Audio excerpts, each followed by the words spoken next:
What is going on, guys? Welcome back to the channel, Panthers Advice. Today, we're going to take a look at Rico Dowdle, but take a look at it with Dan and Thomas Davis perspective, right?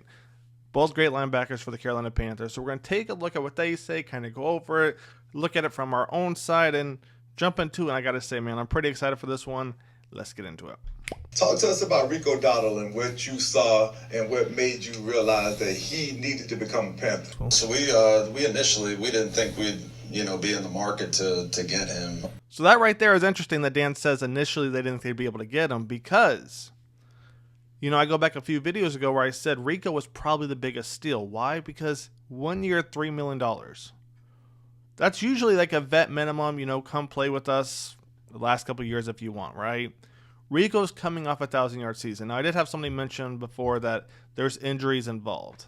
Even if that's the case, right, even if there are injuries involved, Rico's, 26, I think? 26, 25, 27, in that range, all right?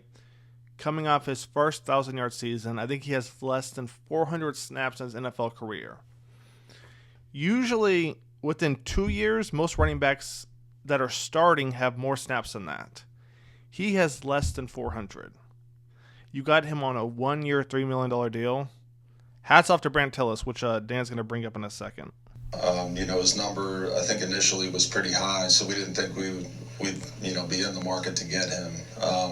But when he became available and we were able to secure him and make him a Panther, we were obviously really excited. And as you can tell here, he's not only a really good runner, but he's good out of the backfield too. Check down, screens, and he can make things happen after the catch. See, right there is huge, okay? One, the contract by itself, but two, Dan said not only is he a good runner, he's a good catcher. And I feel like that's where the Panthers have struggled at the last few years, right? Like, you've got Chuba in there every down. We didn't have a third down running back, right? There's a lot of teams who have third down running backs. The Panthers were not one of those. So now you can take Chuba out on third and short if you need to. Now, don't get me wrong, Chuba's a power back. He'll get you those 2 yards. But if you watch Rico, he's going to run through the guards, right? He'll run through the tackles. You saw right there. Let's run that back real quick. Let me mute the sound so you guys can see this. You're going to see Rico out of the backfield, man. Look how swift this is, right?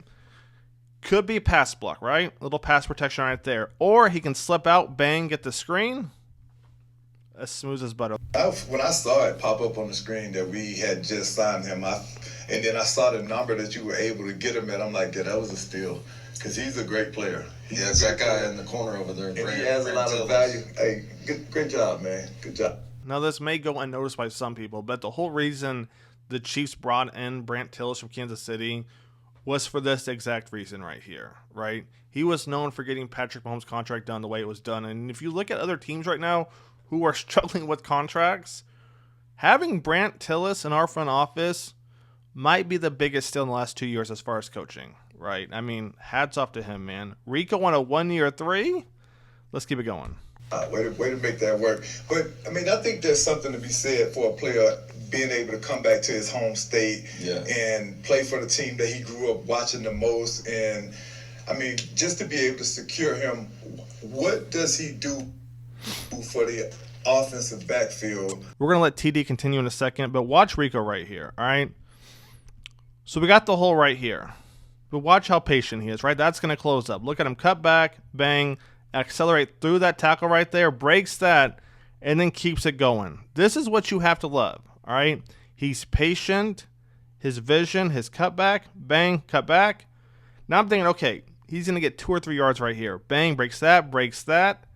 And that safety did not want any part of that. If Rico breaks this right here, he might be gone. Take a look. Right, that safety was like, oh, please don't make me work today. Please don't make me work. Rico is one of the running backs. He will run you over, man. Good stuff right there. Let's take a look what else they're saying. And we know what he brings to the table, but what does Rico also add? Well, I think if you look at most running back rooms, the best running back rooms are the ones that have two backs that they're both really good runners, right? So for us to have Chuba and spell Chuba with Rico, we're not going to lose much per se when he comes on the field. They'll both be able to keep each other healthy. That's huge right there. I feel like, once again, I go back to the last couple of years. Once Chuba comes out, what production are we getting? Right? there's been no production. So to get a running back who can actually help Chuba out, that's huge. And you save all those carries that Chuba doesn't have to endure, especially since they gave him that new contract or extended it. It's a long season, as we know. Yes. Guys get nicked up, guys get hurt. And to have a guy like this, behind Chuba is super valuable. They have Rico flex right here, and, he's running a route. Obviously, I think that's on a safety right there. So, again, not only is he gonna impact as a first and second down runner, but on third down, passing downs, we're gonna be able to flex him out. Coach Canales, I know, is creative, and he's going to be able to do creative things with him out in the backfield. Yeah, take it back to the top of this route on the other angle right here so we can see. I want to show you this one thing. So watch this stem at the top of this route where he creates this separation. Mm-hmm. So this says to me, if I'm a linebacker and I'm watching this film, I have to approach this like I'm guarding a receiver. Yeah, no doubt. Because he didn't run this like a normal running back would run a route. Like, he stemmed at the top of the route and made separation from the DB. So that shows it. I dare to say it, but it looks a little bit like C-Mac at the top of there. Okay, TD might be going a little I don't know. C-Mac? What I want you guys to watch is right here. So Cowboys, right, essentially going to run their mesh spot. So tight end bang over the top, all right, receiver underneath. I believe that's CD, little spot route right here. Then we're going to have Rico right here on the corner route, all right? So a mesh concept, 9 times out of 10, you're not really looking to go to the corner route. So now that I've explained the play, all right, now I want you guys to look at it from the end zone angle real quick. So remember what I said, you have your mesh spot, Rico's going to be on the corner route. We're going to pause it right here. Now TD talks about, okay, Rico does a great job, top of the route to stem, right? What's he going to do? Corner, out, in, come back. What's it going to be? But what TD didn't tell you was the DB was sleeping on Rico. Because I want you to look right here, where the DB's eyes are looking. They're not going to run with Rico. He's sleeping. He's sleeping on Rico. And what's Rico do? Bang, bounces that thing out, right? He's gone. That DB thought there was no chance either one, Rico was going to run by him, or two, that Rico was going to run a corner route and then get the ball.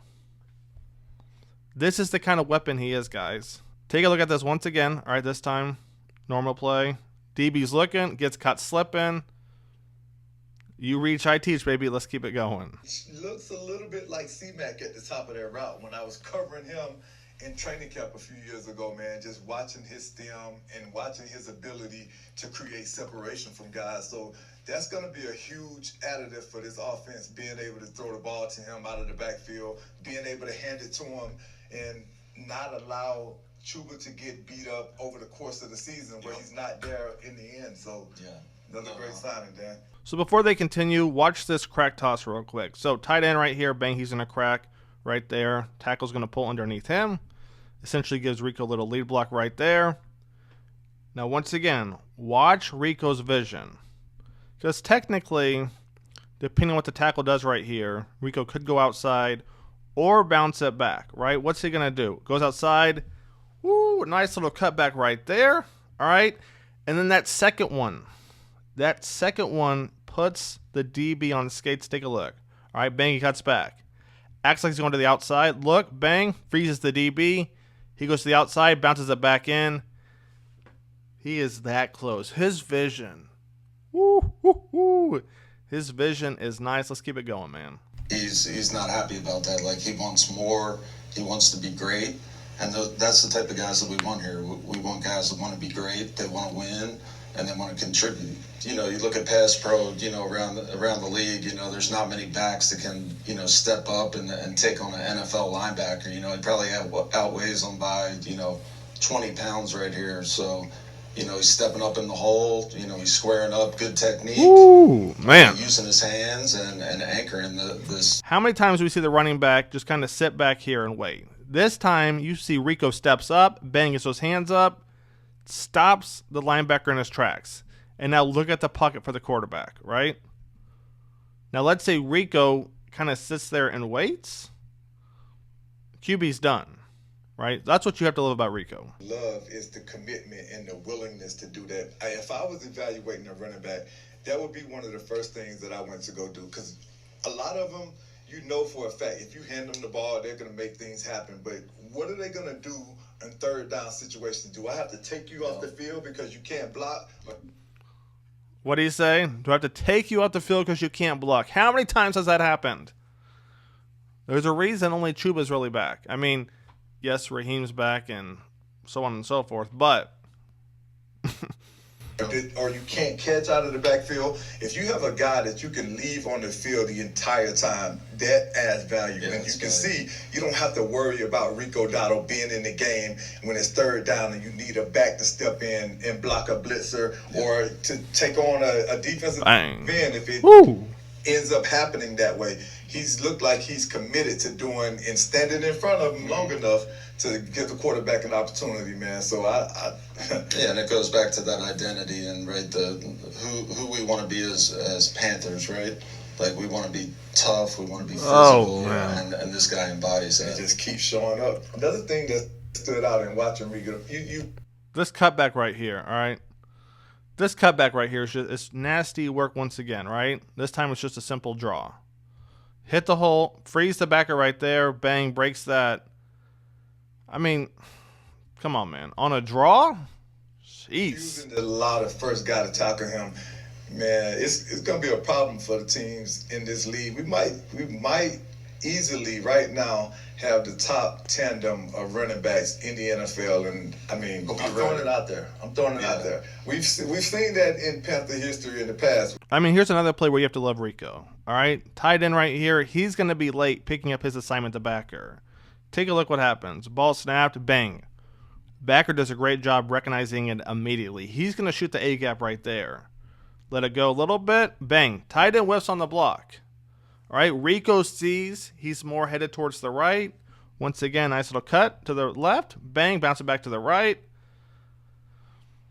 Man, this dude, look at this. Bang, bang. You got to love it, man. Let's keep it going. This game is meant to be fun, but you only have fun when you win it. No doubt. Little split belly here, cut back. Here's another example, right? Lowering the shoulder, good pad level, good contact balance. Bang. He's strong. He's keeping his balance. He's breaking tackles, churning out yards after contact. Listen, that was all Rico on this play because the Giants had everything schemed up exactly the way that they wanted it. This should have gone for at the most. I mean, look, TD's right. I mean, once again, linebacker does a great job, but doesn't bring him down, right? That might not have been a linebacker. That was a DB. Let it continue. Two guys right there. Spin move? I mean, this is just... We see the cutback, we see the vision, we see the patience. Now you're adding a spin move to it, man. Come on, man. This is just this is crazy. And a lot of times, too, right? Like second level right here. The safety, he sees him being physical all game. I'm gonna run through you. I'm gonna run through you. He don't want no smoke. What's he do? He's got a little spin. He don't want no smoke. That's what he... Yeah, TD's right. The safety wanted no smoke. Okay? Because you're going to watch him right here. It was just like what was the Steelers.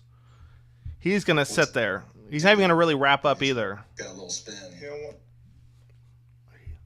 He don't want that smoke. No smoke. That's what he did. So he does a good job just kind of knowing. No smoke. He closed his eyes and he prayed. And it didn't work out. No, it didn't. God didn't answer it for him. That's dirty right there. TD did not have to do the DB like that, but I mean, you guys see what you're getting out of Rico. Now, I know some of us were like, oh, what about Miles Sanders? There's a lot of hype behind him. One, a big contract difference, almost $20 million, and two, everyone was kind of like, the Eagles O-line, that kind of spread offense. Is that going to work in Carolina? Well, we saw the answer. The answer was no, right? But now we're getting somebody who basically runs kind of a power offense that Dave wants to run. And if you run this back real quick and you watch the Cowboys, a lot of this was a heavy front, right? A lot of 12 personnel, one back, two tight end, 13 personnel sometimes. So Rico's going to fit the system that's already in place for the Carolina Panthers. I hope you guys have enjoyed the video. Stay tuned. More content coming soon. Check out the Carolina Panthers channel. They've got all the film. They've gone over Trayvon. I mean, they're doing all the free agents. So we're going to break them down probably a couple times a week. Lead us right into the draft season. Go over the rookies. I mean, a lot to get into coming up. I'll catch you guys on the next one. Take it easy. Panthers Devices out. Peace.